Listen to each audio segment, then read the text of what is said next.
Imagine this. Every room gets quieter when you join. Invitations become less frequent. People answer your texts, but the conversations never seem to continue. Nobody tells you what's wrong, because they don't want an argument. They don't want to hurt your feelings, so they simply spend less time with you. The uncomfortable truth is this: if everyone around you seems to be drifting away, there's a chance the problem isn't everyone else. It might be you. And the most dangerous part? The habits pushing people away are usually invisible to the person doing them. 3 remarkable books reveal why this happens, and how almost all of us accidentally become difficult to be around. Robert Greene calls them blind spots. Goldsmith calls them transactional flaws. Chris MacLeod explains why many of them come from insecurity rather than arrogance. Together, they reveal a surprising truth.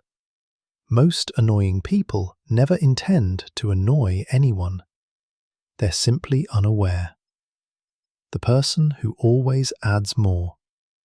Imagine telling someone about a vacation you're planning. Before you've even finished, they interrupt. Actually, here's what you should do. You should stay here instead. Trust me. They're trying to help, but something strange happens. The conversation quietly stops being yours. Goldsmith calls this adding too much value. Every story becomes an opportunity to improve someone else's thinking. Every opinion needs a correction. Every problem deserves your solution. Advice feels generous until it becomes constant. People don't always want solutions. Sometimes they just want to be heard. If people stop sharing things with you, it may not be because they don't trust you. It may be because they already know how you'll respond. Part 2. The Invisible Spotlight. Robert Greene argues that human beings naturally see themselves as the center of the story. We notice our struggles, our successes, our opinions, our emotions. But we underestimate how often conversations quietly orbit back toward us. Examples. Friend says, "I've been exhausted lately."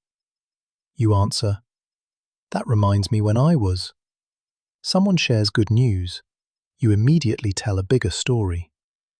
Someone finishes speaking. You're already thinking about your reply instead of their words. None of these seem rude, but together they create a subtle feeling. I don't feel seen around this person. Greene writes that genuine curiosity is one of the rarest human qualities. Most people aren't listening. They're waiting. Part 3.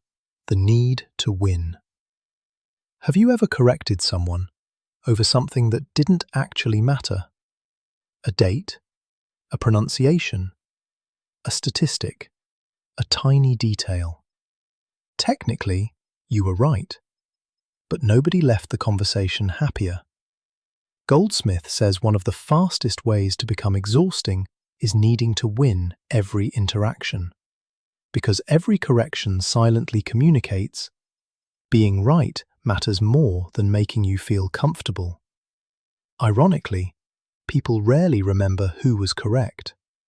They remember how they felt around you. The hidden cause. Now flip expectations. Here's where most people get it wrong. Annoying behavior isn't always caused by ego. Sometimes it's caused by anxiety. Chris MacLeod explains that social insecurity often disguises itself as behaviors that others misunderstand. Talking too much, talking too little, over-explaining, seeking constant reassurance, repeating stories, laughing too loudly, trying too hard to be interesting. They're not signs of arrogance, they're attempts to avoid rejection. And the harder someone tries to make people like them, the less natural they become. People aren't uncomfortable because you're imperfect. They're uncomfortable because they sense you're performing. Part 5. Final thoughts. The hardest truth about self-awareness is that nobody hands it to you. People don't usually tell you when you're becoming difficult. They simply create distance. That's why the people who grow the most aren't the ones who assume they're already self-aware. They're the ones willing to ask a frightening question. What is it like to be around me?